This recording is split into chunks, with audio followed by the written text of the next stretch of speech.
Olá, graça e paz. Eu sou Luiz Oliveira e você está no canal Auxílio EBD.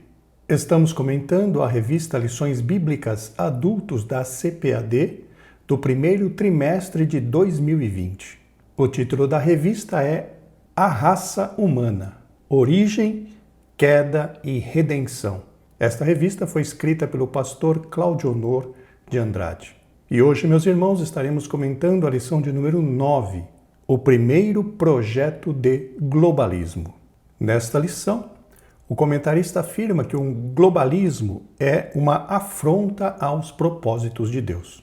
Segundo encontramos no livro de apoio, globalismo é uma doutrina que, opondo-se à vinda do reino de Deus na Terra, procura juntar, arregimentar todas as instituições humanas, desde as instituições políticas até as instituições religiosas, sob um único governo, o governo do Anticristo.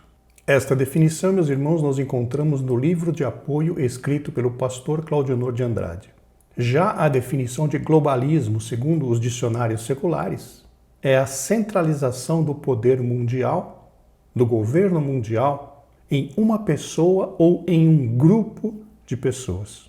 E um outro ponto, meus irmãos, que devemos nos atentar é: não podemos confundir globalismo com globalização, que normalmente é uma globalização econômica, que nada mais é do que a abertura de todos os países, no sentido de importar e exportar todos os produtos dos quais necessitam. Para o texto áureo, nós temos hoje o texto de Gênesis capítulo 11, versículo 9, que nos diz: Por isso se chamou o seu nome Babel, porquanto ali confundiu o Senhor a língua de toda a terra, e dali os espalhou o Senhor sobre a face de toda a terra. Aqui no texto áureo temos o desfecho, então, do que ocorreu ali no evento chamado a Torre de Babel. Como verdade prática nós temos: o globalismo afronta os propósitos de Deus quanto ao povoamento e ao governo da terra. A exemplo das lições anteriores, praticamente esta mesma frase será repetida por 3 vezes na lição. Aqui, na verdade prática, depois no objetivo geral e, por fim, lá no ponto central da lição. O texto áureo da lição está no livro de Gênesis, no capítulo 11, dos versículos 1 ao versículo 9. Acompanhe a leitura conosco. E era toda a terra de uma mesma língua e de uma mesma fala. E aconteceu que, partindo eles do Oriente, acharam um vale na terra de Sinar e habitaram ali. E disseram uns aos outros: Eia, façamos tijolos e queimemo-los bem.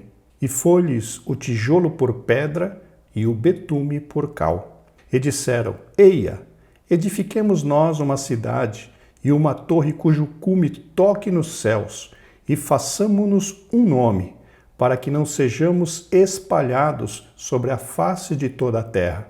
Então desceu o Senhor para ver a cidade e a torre que os filhos dos homens edificavam. E o Senhor disse: Eis que o povo é um, e todos têm a mesma língua, e isto é o que começam a fazer. E agora não haverá restrição para tudo o que eles intentarem fazer. Eia, desçamos e confundamos ali a sua língua, para que não entenda um a língua do outro.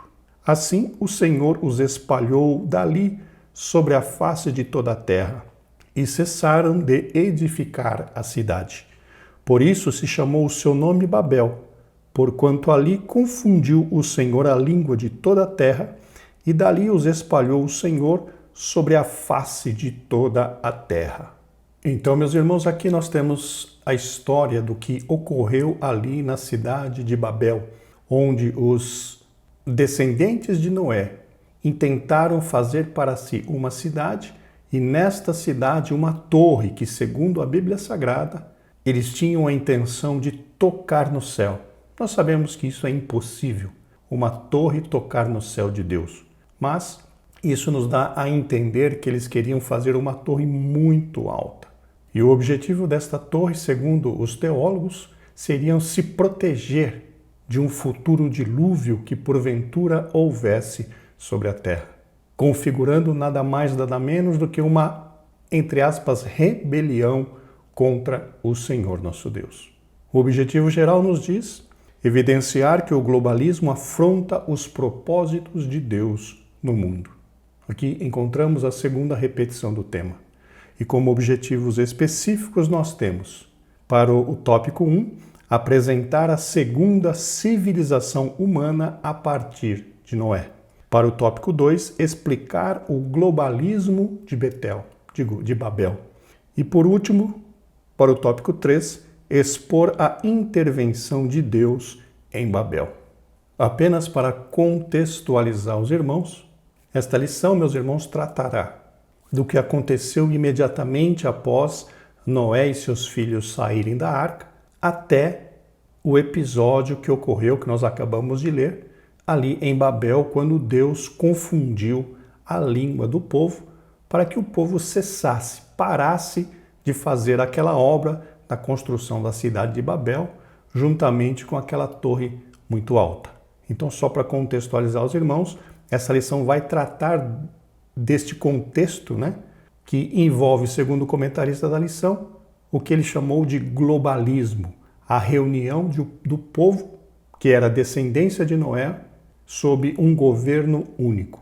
Então, esta é uma visão geral do que trataremos nesta lição. Vamos para a introdução. Hoje, estudaremos a primeira iniciativa de se globalizar a Terra. Aqui, meus irmãos, na introdução é importante nós pontuarmos que o povoamento da terra pelos descendentes de Noé iniciou de forma que eles estavam todos juntos, estabelecendo assim uma comunidade. E é interessante notar, meus irmãos, que a Bíblia não menciona em nenhum ponto antes de Babel que aquele povo tivesse um líder estabelecido. Nós sabemos que a liderança é normal no meio de um ajuntamento de pessoas. Onde se juntam pessoas em comunidade, normalmente se destaca uma pessoa ou algumas pessoas como líderes deste povo. Mas a Bíblia não cita ninguém como sendo líder antes de Babel. Antes do que ocorreu em Babel, a Bíblia não cita ninguém como líder. Continuando então, esta apostasia teve lugar em Sinear ou Sinar, na Mesopotâmia. Apostasia, meus irmãos, conforme vimos em aulas passadas, significa abandono da fé ou renúncia a uma religião ou crença. Continuando então, ali homens ímpios e dissolutos incitaram a descendência de Noé a aglomerar-se num só lugar sob um único governante. Aqui, meus irmãos, com este texto nós já queremos fazer a introdução de um pensamento que o comentarista não foi muito claro na revista, mas ele está citando tanto no livro de apoio e principalmente em um vídeo que ele colocou no seu canal falando a esse respeito. O comentarista está se referindo, está se baseando na história de Nimrod como sendo alguém que estivesse incitando o povo, como ele próprio disse aqui, a aglomerar-se num só lugar sobre um único governante, que é justamente a definição do globalismo.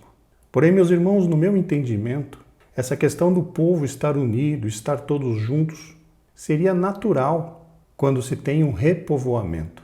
Não faz sentido para mim, meus irmãos, alguém se separar do grupo em que vive, se tudo está bem, se tudo está em harmonia, se tudo está na perfeita tranquilidade. Até porque, meus irmãos, o próprio comentarista mencionou no livro de apoio que nós, como seres humanos, somos chamados de seres gregários, ou seja, que gostamos de andar, entre aspas, em bandos. Essa indicação, esta lição que o comentarista faz a respeito de Nimrod, ela não está clara na Bíblia Sagrada, mas ela é encontrada, meus irmãos, em literatura que eu considero literatura paralela, principalmente no livro do judeu chamado Flávio Joséfo, cujo livro chama-se A História dos Hebreus. Neste livro, Flávio Joséfo conta a história de Nimrod, ele traz mais alguns detalhes né, sobre o que teria acontecido nessa época do dilúvio que a Bíblia registra. Então o comentarista está se baseando para as suas afirmações em muito do que está escrito, principalmente na literatura paralela, né, que eu chamo paralela, que é o livro de Flávio Joséfo. A Bíblia não é clara em relação a essa questão, a esse ponto que o comentarista está afirmando. Na realidade, nós não encontramos nada muito forte na Bíblia que aponte para este lado. Então, meus irmãos professores, os irmãos, bastante cautela sobre esta questão, pois se você não ler, não tiver o livro, né, a história dos Hebreus, não tiver essa leitura, muito cuidado com as afirmações que você irá fazer, porque, como eu disse, não existem evidências claras na Bíblia. O que o pastor Cláudio Honor está afirmando, ele pegou de fontes externas à Bíblia. Então, os irmãos tenham muito cuidado com o que os irmãos irão falar durante a lição.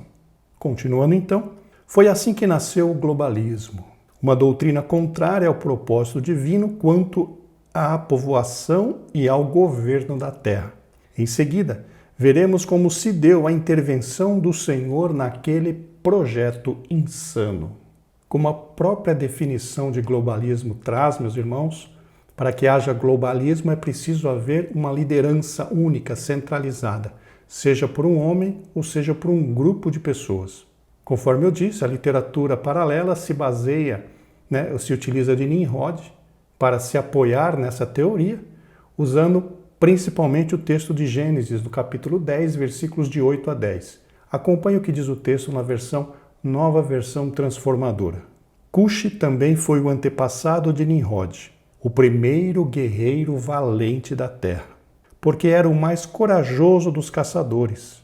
Seu nome deu origem ao provérbio: este homem é como Nimrod, o mais corajoso dos caçadores. Nimrod construiu seu reino na terra da Babilônia, fundando as cidades de Babel, Ereque, Acade e Calné. Expandiu seu território até a Assíria, onde construiu as cidades de Nínive, Reobote-Ir, Calá e Rezém, a grande cidade situada entre Nínive e Calá. Vejam, meus irmãos, que esse texto que fala de Nimrod está no capítulo 10 de Gênesis. E o capítulo de Gênesis que fala sobre o que aconteceu em Babel é justamente o capítulo depois, posterior, que é o capítulo 11 do mesmo livro de Gênesis. E com essa sequência de capítulos, nós somos induzidos a interpretar que os acontecimentos estão em ordem sequencial, ou seja, aconteceu primeiro o que está no capítulo 10, para depois acontecer o que está no capítulo 11. Porém, meus irmãos, a Bíblia, em alguns pontos, não segue essa regra. Em alguns pontos da Bíblia, há uma inversão do tempo dos acontecimentos. Vem um acontecimento e depois vem um outro acontecimento que está num capítulo posterior, só que esse acontecimento foi antes do outro. E aqui, nesses capítulos 10 e 11 de Gênesis, aconteceu exatamente isto. Ou seja, o que veio no capítulo 11 aconteceu antes do que está no capítulo 10. Isso significa o quê? Que a confusão das línguas que ocorreu, que foi mencionada no capítulo 11, ela ocorreu antes dessa história que nós lemos a respeito de Nimrod, que é no capítulo 10. Por que eu afirmo isto?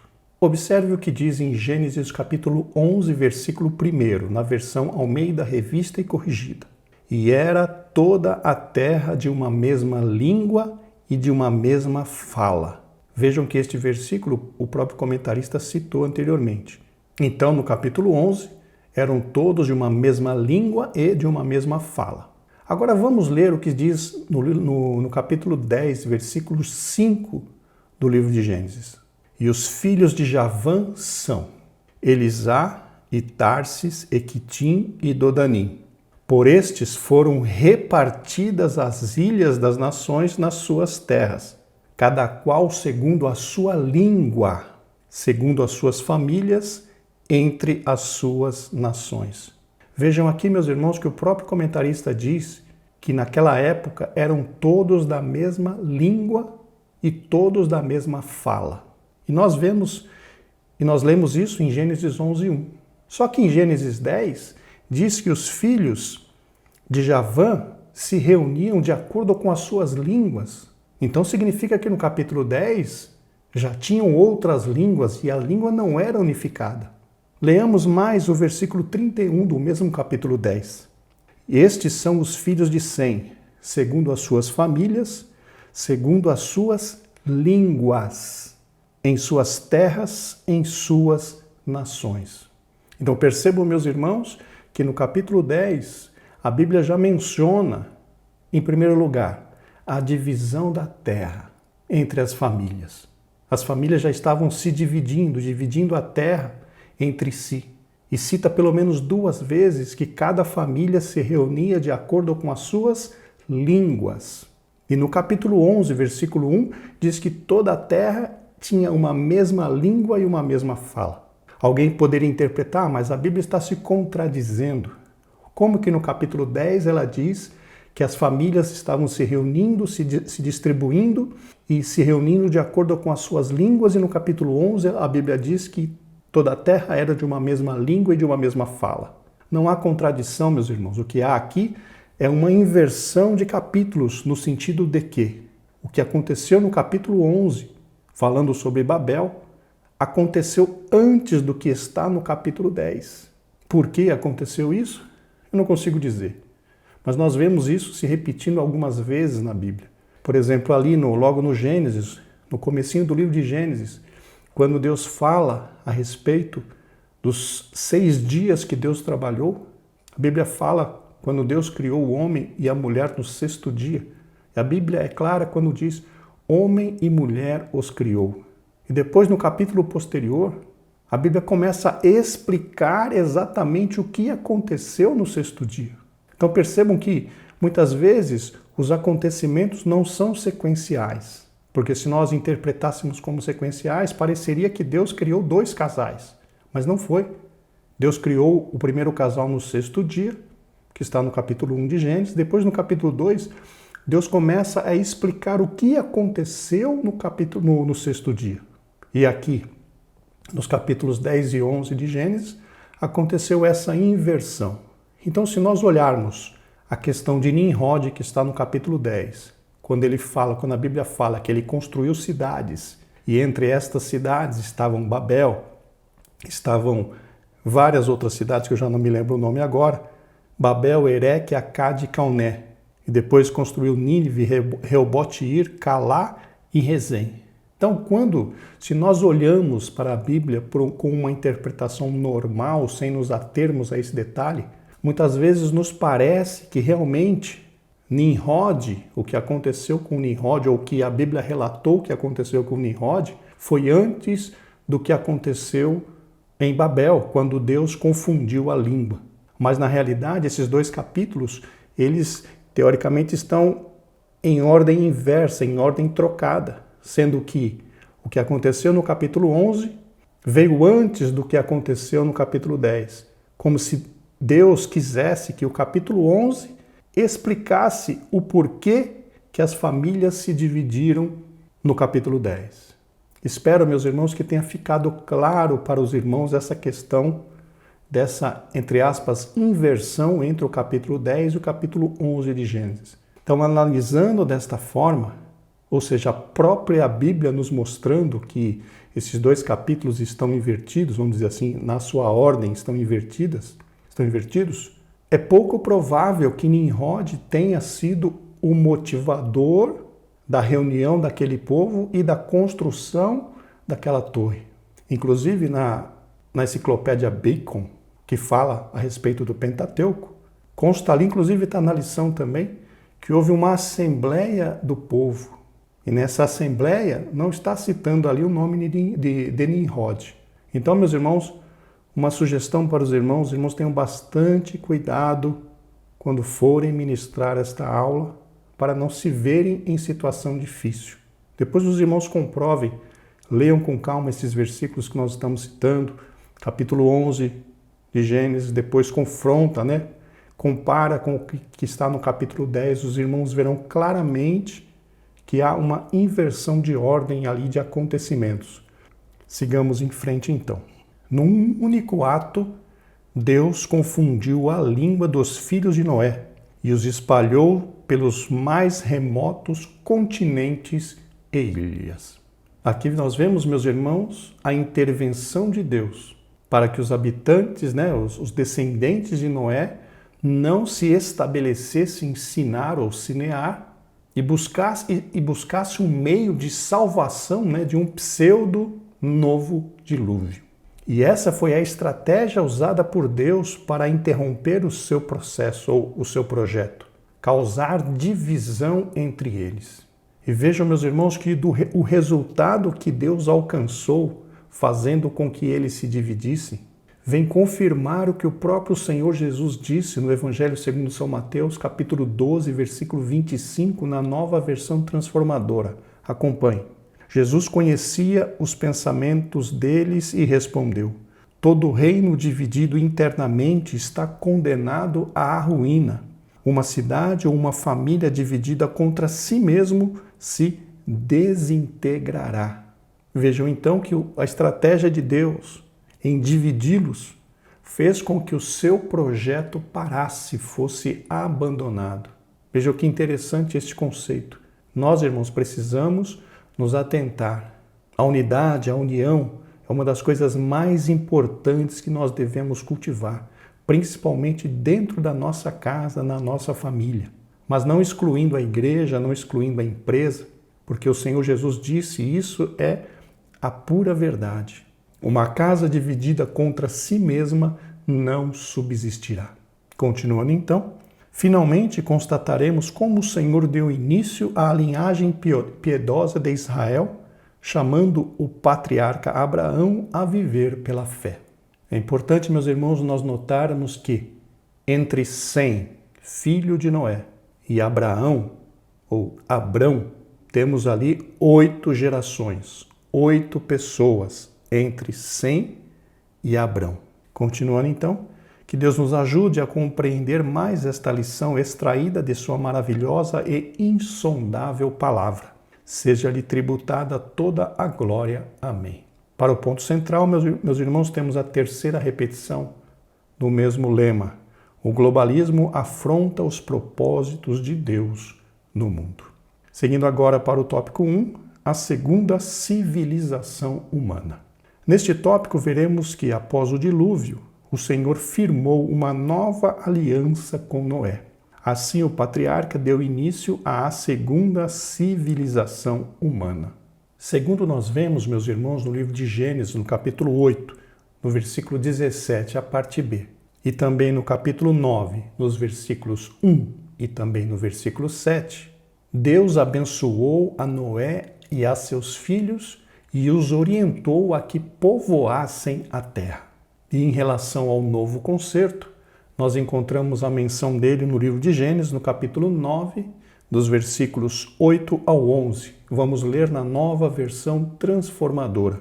Então Deus disse a Noé e seus filhos: confirmo aqui a minha aliança com vocês, seus descendentes e todos os animais que estavam com vocês na embarcação, as aves, os animais domésticos e os animais selvagens, todos os seres vivos da terra.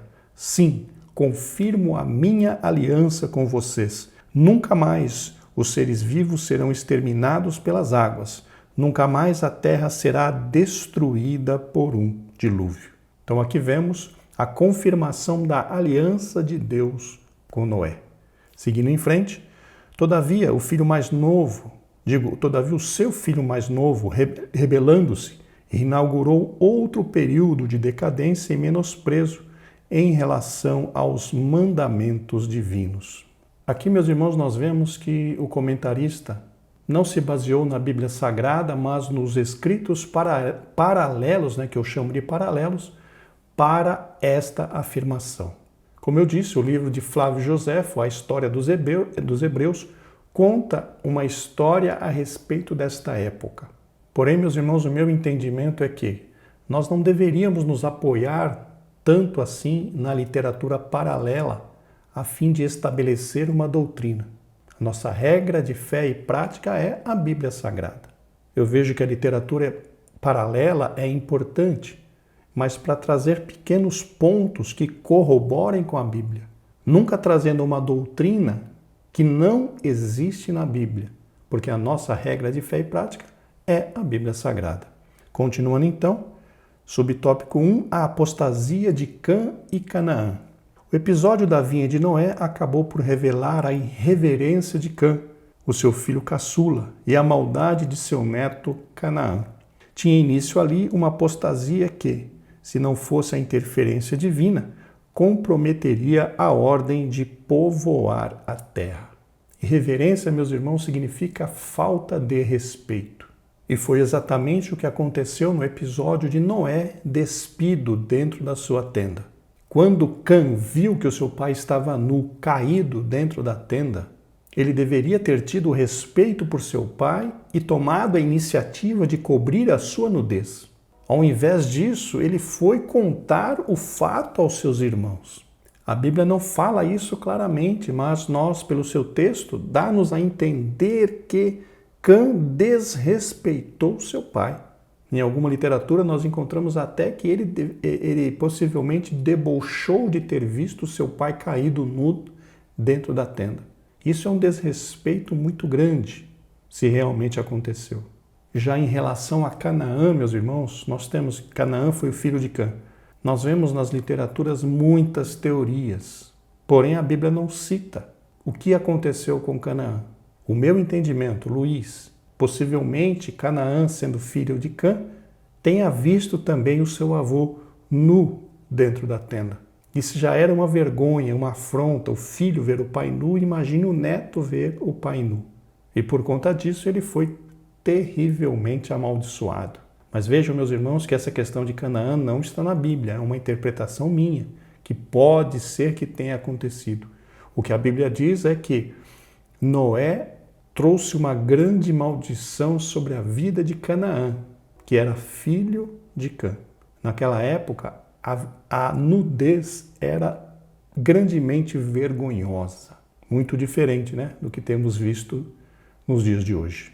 Continuando então, assim como a cultura caimita induzira os filhos de Sete ao pecado, o modo de vida de Cã e de seu filho Canaã pôs-se a influenciar a descendência de Sem e de Jafé ao pecado e à iniquidade. Aqui, meus irmãos, novamente, o escritor deve estar se baseando em literatura paralela. O comentário Bicon nos diz que os descendentes de Canaã se tornaram um povo marcado por falta de moralidade e também por idolatria. Continuando, segundo tópico, subtópico, o enfraquecimento da doutrina de Noé. Com a multiplicação de seus filhos, Noé começa a perder o controle espiritual e moral sobre estes. Sua doutrina já não era seguida como antes. Precisamos nos lembrar, meus irmãos, que Noé havia se tornado um agricultor, como já vimos anteriormente. A Bíblia não nos dá detalhes, sobre o que o comentarista disse aqui sobre a doutrina de Noé. O que as Sagradas Escrituras nos dizem é que Noé pregava enquanto construía a arca, como nós vemos em 2 Pedro 2:5. Vamos ler na nova versão internacional. Ele não poupou o mundo antigo quando trouxe o dilúvio sobre aquele povo ímpio, mas preservou Noé, pregador da justiça, e mais 7 pessoas. Mas, irmãos, depois do juízo, a Bíblia não traz ou não faz nenhuma menção de que ele continuou pregando, até porque eram todos os seus familiares, todos os seus descendentes. Mas podemos inferir, pensar que pelo menos Noé deve ter mantido a sua comunhão com Deus. Porque antes do dilúvio nós encontramos o seguinte texto, em Gênesis, no capítulo 6, versículo 9. Vamos ler a nova versão transformadora. Este é o relato de Noé e sua família. Noé era um homem justo, a única pessoa íntegra naquele tempo, e andava em comunhão com Deus. Em outras versões nós encontramos, e andava Noé com Deus. Então isso nos faz pensar, meus irmãos, que mesmo após o dilúvio, ele manteve a sua integridade como homem de Deus. Mas, como eu disse, a Bíblia não cita a respeito da sua doutrina, como o comentarista mencionou aqui. Continuando, haja vista que Cã, seu filho, viu a nudez de seu pai e propagou-a a seus 2 irmãos, um desrespeito à dignidade de Noé. Sobre esse tema já falamos, né, meus irmãos, sobre a irreverência de Cã, ou seja, a falta de respeito. Continuando, sim, faltou muito pouco para que esta nova civilização tivesse o mesmo destino da anterior. Aqui, meus irmãos, conforme mencionamos há pouco, precisamos nos lembrar que Deus havia acabado de fazer uma aliança com Noé, com seus filhos e com os animais. A terra não seria mais destruída por água. Agora, nos causa dúvida porque eu não entendi de onde o comentarista, no que o comentarista se baseou para trazer esta informação. Faltou pouco para que esta nova civilização tivesse o mesmo destino da anterior. Não havia nenhum juízo eminente ali. Nós não conseguimos encontrar na Bíblia nenhum juízo eminente logo após o dilúvio. O certo é que Deus já sabia que o povo era duro. Deus já sabia que o povo era inclinado para o mal. E a humanidade, depois do dilúvio, não melhorou. Na realidade, ela continuou piorando, até o ponto de Deus escolher Abraão para ser o seu representante, o representante de Deus na terra. Então não entendemos de onde o comentarista, no que o comentarista se baseou para fazer esta afirmação. Se os irmãos tiverem uma ideia, por favor, nos deixem aqui nos comentários desse vídeo. Continuando então, além do mais, Noé não estaria para sempre com seus descendentes, a fim de refrear-lhes os excessos e desatinos. Pelo que nós vemos nas Escrituras, meus irmãos, nos parece claro que Noé não conseguiu mais exercer influência sobre os seus descendentes. Na Bíblia consta as idades das pessoas, dos descendentes ali de Noé, até a chegada de Abraão, quando tiveram filhos e tudo mais. Eu fiz uma planilha, para fazer estes cálculos, para fazer a correlação de idades, enfim, eu fiz uma planilha para enxergar o que aconteceu nesse período. E o que eu vi, meus irmãos, por essa planilha foi que Noé morreu quando Abrão tinha 2 anos de idade. Ou seja, a terra estava grandemente corrompida. Isso pode nos indicar que a influência de Noé sobre os seus descendentes estava praticamente anulada, estava praticamente nula. Se os irmãos quiserem esta planilha que eu fiz no Excel, por favor, deixem aqui no comentário deste vídeo. Aproveitando, meus irmãos, para tomar 2 minutinhos do seu tempo para algumas informações. No vídeo passado, recebemos a solicitação de um inscrito de disponibilizar um material escrito a respeito desta aula. O único material escrito, meus irmãos, que temos na aula é o roteiro que nós usamos para gravar este vídeo. E eu acabei disponibilizando ali nos comentários da lição passada um link para baixar, para que os irmãos os interessados pudessem baixar o roteiro do vídeo passado. Eu gostaria de saber, meus irmãos, se os irmãos realmente estão interessados em que eu disponibilize esse roteiro. Não é uma apresentação do PowerPoint, é simplesmente o texto da lição e a minha fala, abaixo de cada parágrafo, como eu faço aqui. É literalmente o roteiro do vídeo. Os irmãos, por favor, deixem aqui nos comentários desse vídeo se há interesse que eu disponibilizar para os irmãos um arquivo em PDF com o roteiro deste vídeo. Em os irmãos querendo, e os irmãos se manifestando, olhando e gostando e querendo, nós podemos disponibilizar o roteiro para todos os vídeos. Provavelmente eu não consiga disponibilizar no domingo, exatamente no domingo, porque eu preciso preparar o arquivo para poder gerar o PDF para poder disponibilizar. Mas em os irmãos querendo, deixem aqui nos comentários que eu me comprometo de até na próxima terça-feira. Eu coloco os vídeos, eu libero os vídeos no domingo, até na terça-feira à noite eu disponibilizarei o roteiro deste vídeo para ajudar os irmãos nos estudos. Os irmãos, em querendo, como eu disse, deixe os comentários aqui abaixo deste vídeo. Continuando então, subtópico 3, o descaso para com o mandamento divino. Apesar de sua prodigiosa multiplicação, os filhos de Noé ignoraram a ordem divina quanto à povoação da terra. Ao invés de se espalharem, aglomeraram-se desobedientemente em um só lugar. Aqui, meus irmãos, vemos, conforme nós já tínhamos comentado, que a tendência do ser humano não é se espalhar. A tendência do ser humano é crescer junto, é crescer unido, é crescer em companhia dos seus parentes. Isso é natural entre todos nós. Inclusive, nós vemos isso até no Novo Testamento, no que aconteceu com a igreja. O Senhor Jesus, em Atos 1:8, diz que o Espírito Santo viria sobre a igreja e eles seriam testemunhas de Cristo, tanto em Jerusalém quanto em toda a Judéia, Samaria e até aos confins da terra. Porém, nós vemos ali no início do livro de Atos que a igreja continuou em Jerusalém. A igreja continuou junta, a igreja continuou unida. E Deus precisou dar uma, entre aspas, uma ajudinha para a igreja, permitindo que viesse uma perseguição, para que a igreja saísse de Jerusalém e começasse a espalhar pela Judéia, pela Samaria e fosse até os confins da terra. Então, meus irmãos, com isso eu quero dizer o quê? Que nós, como seres humanos, temos a tendência de ficar todos juntos. Nós não gostamos de nos separar dos nossos entes queridos. Então, aqui o comentarista está dizendo, né, que ao invés de se espalharem, né, o povo se aglomerou. Mas, meus irmãos, essa é a tendência dos seres humanos. Nós, como já dissemos pela terceira vez, somos gregários, gostamos de estar junto das pessoas, gostamos de andar em bandos. Seguindo agora, subtópico 2, o globalismo de Babel.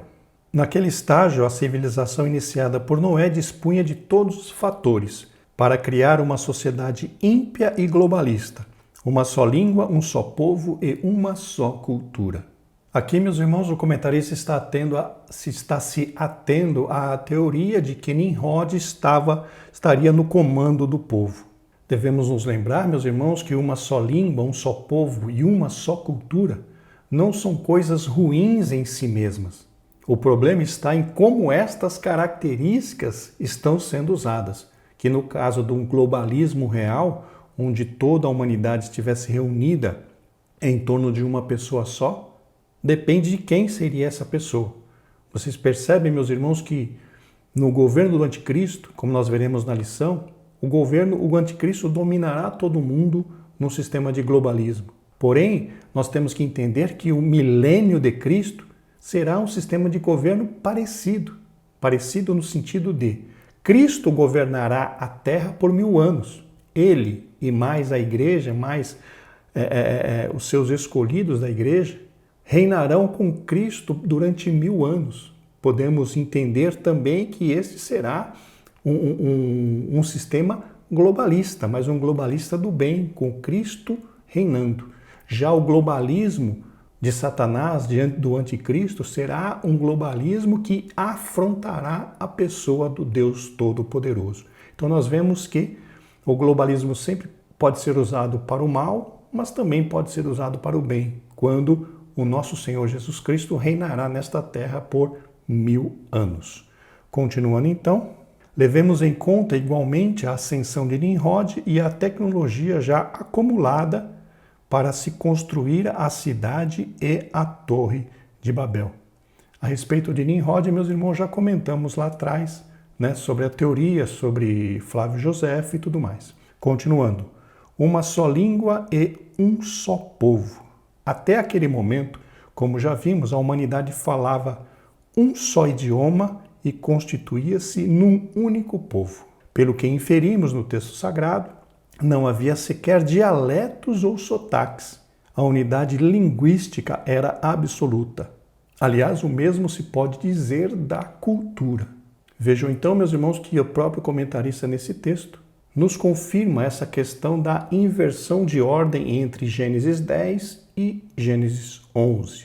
Continuando, o problema não era a unidade, mas a unificação que se estava formando. Aqui, mais uma vez, a menção da teoria de que Nimrod estava buscando uma unificação do povo em torno da construção da Torre de Babel. Continuando, certamente o anticristo se aproveitará de uma situação semelhante, a fim de implantar o seu reino logo após o arrebatamento da igreja. Segundo o livro do Apocalipse, meus irmãos, nesse período será instalado um governo mundial em que os governantes do mundo darão o seu poder à, entre aspas, besta. Leamos o que diz Apocalipse no capítulo 10, versículos 12 e 13 da Almeida Revista e Corrigida. E os 10 chifres que viste são 10 reis, que ainda não receberam o reino, mas receberão o poder como reis por 1 hora, juntamente com a besta. Estes têm o mesmo intento e entregarão o seu poder e autoridade à besta. Então vejam aqui que os governantes mundiais entregarão o seu governo e a sua autoridade à besta para que seja instituído o globalismo governado pelo anticristo. Mas a igreja já estará no céu, louvado seja o nome do Senhor. Continuando então, a ordem de Jesus é que o evangelho não se concentre em Jerusalém, mas que alcance os confins da terra. Conforme mencionamos, meus irmãos, neste caso aqui, Deus permitiu, deu uma ajudinha para que o evangelho se disseminasse por toda a terra, permitindo que uma perseguição se instalasse contra a igreja ali em Jerusalém. Continuando então, sob tópico 3, a construção de Babel. Os filhos de Noé não eram ignorantes nem careciam de tecnologia, pois haviam sido capazes de executar o projeto da arca. Precisamos nos lembrar, meus irmãos, que o projeto da arca foi fornecido pelo próprio Deus. Foi Deus quem disse a Noé como ele deveria construir a arca. E lembrando que, quando Sem, que foi o primogênito de Noé, nasceu, Noé já deveria ter iniciado a construção da arca. Sem nasceu quando Noé tinha 502 anos, conforme nós podemos inferir pelo texto de Gênesis, no capítulo 11, versículo 10. Vamos ler na Nova Versão Internacional. Este é o registro da descendência de Sem. 2 anos depois do dilúvio, aos 100 anos de idade, Sem gerou Arfaxade. Veja o que diz aqui. 2 anos depois do dilúvio. Quantos anos tinha Noé? 602. Quando Noé tinha 602, Sem tinha 100 anos. Foi quando ele gerou Arfaxade. 602 menos 100 anos, Sem nasceu quando Noé tinha 502 anos. E provavelmente passaram-se no mínimo uns 10 anos para que Sem começasse a ajudar o seu pai. Ou seja, Noé já deveria ter construído a arca no mínimo 12 anos até que Sem começasse a ajudá-lo ali na construção. Apenas uma curiosidade para enriquecer a aula dos irmãos. Continuando então, e de tal forma a construíram que o grande barco resistiu aos ímpetos do dilúvio. Por conseguinte, a construção de uma cidade em cujo epicentro havia um arranha-céu era apenas uma questão de tempo. Meus irmãos, eu tenho uma teoria de que a arca resistiu ao dilúvio porque foi construída segundo o projeto feito pelo próprio Deus. Foi Deus, como eu já mencionei, que deu o projeto da arca a Noé. E Noé seguiu as instruções de Deus à risca, betumando por dentro e por fora, e enfim, Noé seguiu à risca o projeto de Deus. Foi por isso que a arca resistiu ao dilúvio. Em relação ao que o comentarista pontuou, que a construção da cidade era apenas uma questão de tempo, melhor do que se dominar a tecnologia, meus irmãos, é se ter a união. O próprio Deus disse que aquele povo estava unido e nada poderia impedir que eles fizessem o que quer que fosse que quisessem fazer. E foi justamente esta união para fazer o mal que motivou o Senhor a confundir as suas línguas. Seguindo em frente, agora, tópico 3, a intervenção de Deus em Babel. Para salvar a humanidade de si mesma, Deus interveio confundindo-lhe a língua. Essa expressão, salvar a humanidade de si mesma, significa que se Deus não intervisse, o povo causaria muito mal a si próprio. Continuando, Em seguida, dispersou os descendentes de Noé para que povoasse as mais distantes ilhas e continentes. Aqui, meus irmãos, está claro que realmente o povoamento de todo mundo se deu a partir deste episódio, porque Noé foi o pai da segunda, entre aspas, humanidade. Nós temos como nosso primeiro pai Adão e como nosso segundo pai Noé. Seguindo em frente, em seguida, o Senhor chamou Abraão para ser o pai, na fé, de todas as famílias da terra. Na realidade, meus irmãos, a chamada de Abrão não foi assim tão em seguida, entre aspas. Apesar de que, meus irmãos, o evento de Babel ocorreu no capítulo 11 de Gênesis. E a chamada de Abrão, a segunda chamada de Abrão, está no capítulo 12, aparentemente está ali muito pertinho. Entre esses dois episódios, nós temos 326 anos. Então vejam que não é em seguida. 326 anos é um tempo considerável. E para chegar a este número, mais uma vez eu usei aquela planilha que eu já acabei de informar para os irmãos. E como que eu sei quando se deu o evento de Babel? Existem dois versículos na Bíblia. Primeiro Gênesis, no capítulo 10 e versículo 25, e depois em 1 Crônicas, capítulo 1, versículo 19, que mencionam que Peleg, um dos descendentes ali de Sem, nasceu no ano em que as terras, ou que foram repartidas as terras. Os teólogos não chegam a um consenso de que se nesse ano de nascimento de Peleg foi justamente o evento de Babel. Alguns afirmam que sim, outros afirmam que não. Eu estou partindo do princípio que foi no nascimento de Peleg que se deu, no ano do nascimento de Peleg que se deu o evento de Babel. E isso então significa que existe um intervalo de 326 anos entre o que aconteceu com Babel e a segunda chamada de Abrão, quando ele tinha 75 anos de idade. Vamos ler o que diz Gênesis, capítulo 10, versículo 25, na Nova Versão Internacional. A Éber nasceram 2 filhos. Um deles se chamou Peleg, porque em sua época a terra foi dividida. Seu irmão chamou-se Joctã. Como eu já disse, não há um consenso a respeito disso, mas esse texto, percebam que Peleg nasceu no ano em que a terra foi dividida. Em que momento a terra foi dividida? Nós entendemos que foi justamente por causa do episódio de Babel, que houve a confusão das línguas por parte do Todo-Poderoso, e o povo se dividiu e se espalhou pela terra. Então, no nosso entendimento, mais uma vez repito, não há um consenso entre todos os teólogos, mas no nosso entendimento foi neste período que se deu o evento na cidade de Babel. Continuando então, sob tópico 1, a confusão das línguas. Visando colocar um ponto final naquele projeto, o Senhor Deus desce à terra e ali em Sinear confunde a língua daquela civilização. Conforme mencionamos algumas vezes, essa confusão das línguas teve por objetivo interromper o projeto de construção da cidade e da torre.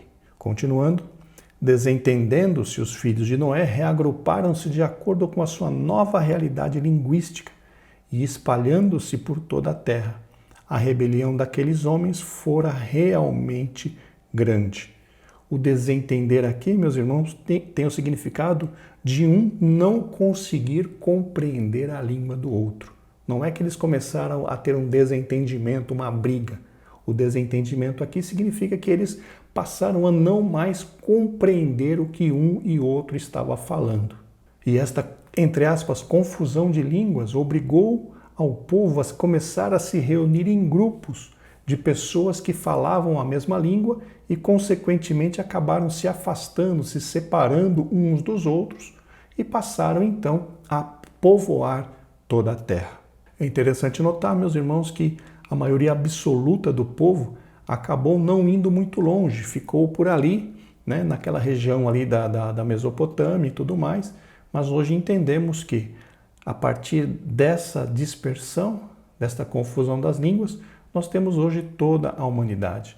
Por exemplo, aqui na América do Sul, quando os portugueses chegaram, os espanhóis chegaram, já tinham habitantes aqui. E de onde vieram esses habitantes?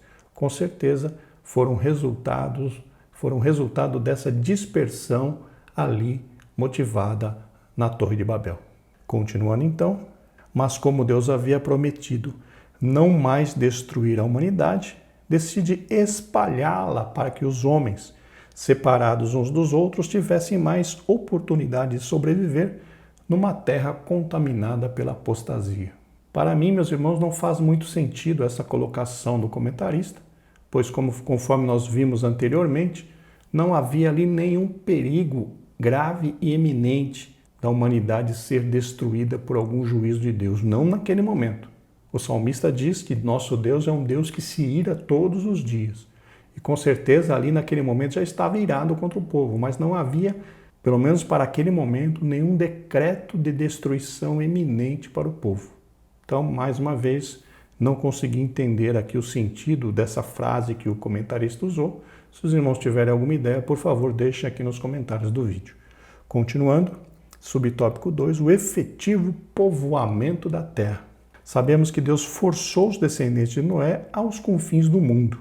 Caso isso não tivesse acontecido, aquela geração teria o mesmo destino dos pré-diluvianos. Meus irmãos, mais uma vez, já comentamos, sobre a ausência de subsídios. Não sei também de onde o comentarista, vocês percebam que está batendo nessa mesma tecla de que, se não fosse isso, teria o mesmo destino dos pré-diluvianos. Quais seriam o destino? Seriam destruídos? Não consegui entender. Já por 3 vezes o comentarista cita a mesma linha de pensamento e eu não consegui entender de onde ele tirou essa base. Porque, como já mencionamos, Deus havia feito um pacto com Noé, com seus filhos e com os animais de que a terra não seria destruída mais por água. E não havia, pelo menos pelo que a Bíblia menciona, pelo que a Bíblia trata, não havia ali nenhuma outra situação de juízo de Deus sobre aquele povo. Apesar de que, como eu já disse, o povo não tinha melhorado em nada. Então, pela 3ª vez, não consegui compreender. Seguindo em frente, assim como aquela geração chegou aos confins do mundo, o Senhor Jesus ordena-nos a levar o Evangelho até que todos os povos e nações venham a ouvir as boas novas. Quando isso acontecer, então virá o fim. A grande comissão, meus irmãos, é algo urgente para nós, os salvos que estamos aqui na dispensação da graça. Precisamos atender ao chamado do Salvador e testificar da salvação a tempo e fora de tempo, como Paulo diz na sua 2ª carta a Timóteo, no capítulo 4, versículo 2. Seguindo em frente, subtópico 3, a eleição de Sem. A história de Abraão começa logo após a dispersão de Babel. Aqui, meus irmãos, já mencionamos que entre Babel e Abrão, a segunda chamada de Abrão aos 75 anos, passaram-se 326 anos. Continuando, com a eleição de Sem, delineia-se mais claramente o período messiânico que haveria de culminar em Jesus Cristo, o Filho de Deus. Em sua infinita sabedoria, fez o Senhor 2 coisas por ocasião da Torre de Babel. Dispersou os filhos de Noé e, em seguida, chamou Abraão para dar continuidade à linhagem messiânica, da qual sairia Jesus, o Cristo, verdadeiro homem e verdadeiro Deus. O Evangelho de São Lucas, meus irmãos, no capítulo 3, versículo 36, confirma que Sem, o filho primogênito de Noé, foi escolhido para estar na linha genealógica de Jesus Cristo. Conforme aqui o comentarista disse, Sem foi eleito por Deus para fazer parte da ascendência, da árvore genealógica da qual nosso Salvador viria. E graças a Deus que os planos de Deus não podem ser impedidos. Louvado seja o nome do Senhor. Meus irmãos, chegamos agora à conclusão. A fim de preservar a sua obra, o Senhor Deus promulgou 2 ordenanças quanto à sua criação. Em primeiro lugar, a povoação de toda a terra. E por último, a grande comissão através de Jesus Cristo. É-me dado todo o poder no céu e na terra. Portanto, ide, ensinai todas as nações, batizando-as em nome do Pai e do Filho e do Espírito Santo, ensinando-as a guardar todas as coisas que eu vos tenho mandado. E eis que eu estou convosco todos os dias até a consumação dos séculos. Amém. Então nós temos aqui duas ordenanças: a povoação da terra e também a pregação do Evangelho, a grande comissão. Que possamos, irmãos, dar ouvidos ao que o Espírito Santo está dizendo à igreja hoje. O livro de Apocalipse tem pelo menos 7 vezes a expressão: quem tem ouvidos, ouça o que o Espírito diz às igrejas. É de suma importância, e por não dizer urgência, que nós encaremos com seriedade, meus irmãos, a grande comissão, a responsabilidade que a igreja tem de proclamar a salvação em Cristo Jesus, nosso Senhor. Seguindo em frente, contra o globalismo, cuja missão é submeter o mundo aos caprichos de Satanás, só mesmo a obediência aos termos da grande comissão. Evangelização e missões já. Maranata, ora vem, Senhor Jesus. Glórias ao nome do Senhor. Meus irmãos, eu vos agradeço pela sua companhia até aqui, o final deste vídeo. Louvo a Deus pela sua vida, louvo a Deus pelo seu suporte, pelos seus comentários, enfim, por tudo que os irmãos têm nos dado de apoio a esse humilde trabalho. O vídeo da semana passada ficou bastante longo, 1h26, se eu não me engano, e acabou assustando muitas pessoas. Mas, meus irmãos, eu gostaria que vocês nos ajudassem, nos dando sugestões de como podemos melhorar o nosso trabalho aqui. Nós sabemos que muitas pessoas não gostam de vídeo muito longo, e o nosso objetivo é ter um vídeo entre 1h, 1h10 no máximo. Mas existem situações, como aconteceu na semana passada, em que o assunto é muito extenso e por conta dos irmãos que têm dificuldade com a interpretação da lição, muitas vezes nós queremos detalhar, nós queremos trazer muitos detalhes para poder enriquecer a aula e o tempo vai consumindo. Por favor, meus irmãos, nos ajudem, dê as suas sugestões, escreve aqui nos comentários desse vídeo se os irmãos têm sugestões para que possamos melhorar, se 1h de vídeo está bom, se às vezes passar um pouquinho, enfim. Nos digam, por favor, meus irmãos, me digam o que os irmãos pensam a esse respeito. Se os irmãos preferem vídeos mais curtos, se a duração dos vídeos está boa, enfim. Nos digam, meus irmãos, o que os irmãos pensam a respeito deste canal, para que possamos tentar melhorá-lo cada vez mais, pois estamos aqui para servir a noiva de Cristo. Nos ajude com as vossas orações, nos dê o seu apoio. Lembre-se de nós quando falares com o Senhor nosso Deus. Muito obrigado mais uma vez por tudo quanto vocês têm feito por nós, pelas suas orações, pelo seu apoio. E, se Deus quiser, na próxima semana estaremos de volta. Graça e paz, que Deus nos abençoe.